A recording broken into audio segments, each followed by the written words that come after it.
Young genius award, ഡോപ്പ foundation's biggest scholarship exam. 10 ലക്ഷം scholarship വരുന്ന ഈ ഒരു exam and 10,000 rupees cash prize ഉണ്ടായിരിക്കും. ഈ ഏപ്രിൽ 2 എക്സാം നടക്കാൻ പോകുന്നത്.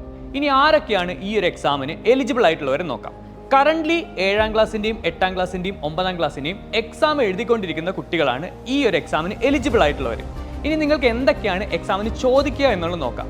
7ാം ക്ലാസ് പഠിക്കുന്ന കുട്ടികളാണെങ്കിൽ ബേസിക് സയൻസിൽ നിന്നും 30 ചോദ്യങ്ങൾ, മാത്സിൽ നിന്നും 15 ചോദ്യങ്ങൾ, ആപ്റ്റിറ്റ്യൂഡിൽ നിന്ന് 15 ചോദ്യങ്ങൾ.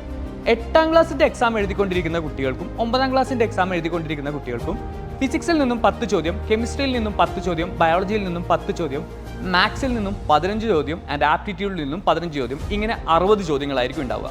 1 മണിക്കൂറിൻ്റെ എക്സാം ആയിരിക്കും ഉണ്ടാവുക.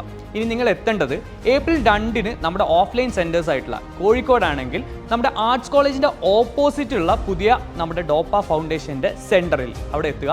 അവിടെ നിങ്ങൾ 9:30 നമ്മുടെ രജിസ്ട്രേഷൻ സ്റ്റാർട്ട് ചെയ്യുക. സോ അതിന് മുമ്പ് തന്നെ നിങ്ങൾ സെൻറ്ററിൽ എത്തുക ആൻഡ് 10 മണിക്ക് എക്സാം സ്റ്റാർട്ട് ചെയ്യും. ഇനി കോട്ടക്കലുള്ളവർക്കാണെങ്കിൽ PKMHSS എഡ്രിക്കോഡിൻ്റെ തൊട്ടടുത്തുള്ള നമ്മുടെ കോഴ്സ് ക്യാമ്പസിലുള്ള ഡോപ്പ ഫൗണ്ടേഷൻ്റെ സെൻറ്ററിൽ എത്തുക. 1 hour ആയിരിക്കും എക്സാം ഡ്യൂറേഷൻ ആൻഡ് 4 മാർക്കായിരിക്കും റൈറ്റ് ആൻസേഴ്സിന് ഉണ്ടാവുക. ഒബ്വിയസ്ലി നെഗറ്റീവ് മാർക്കുകൾ ഉണ്ടായിരിക്കും. നെഗറ്റീവ് മാർക്ക് -1 ആയിരിക്കും ഉണ്ടായിരിക്കുക. സോ ടോട്ടൽ 240 മാർക്സിൻ്റെ എക്സാം ആയിരിക്കും നിങ്ങൾക്ക് ഉണ്ടായിരിക്കുക. ആൻഡ് നിങ്ങൾ ശ്രദ്ധിക്കേണ്ട കാര്യങ്ങൾ എന്തൊക്കെയാണെന്ന് വെച്ചിട്ടുണ്ടെങ്കിൽ നിങ്ങളുടെ കയ്യിൽ ബോൾ പെൻ ഉണ്ടായിരിക്കണം. Black or blue ball pen നിങ്ങളുടെ കയ്യിൽ ഉണ്ടായിരിക്കണം. സോ മറക്കണ്ട, April 2 10,000 cash prize, 10 lakh scholarship. All the best. See you at our centres.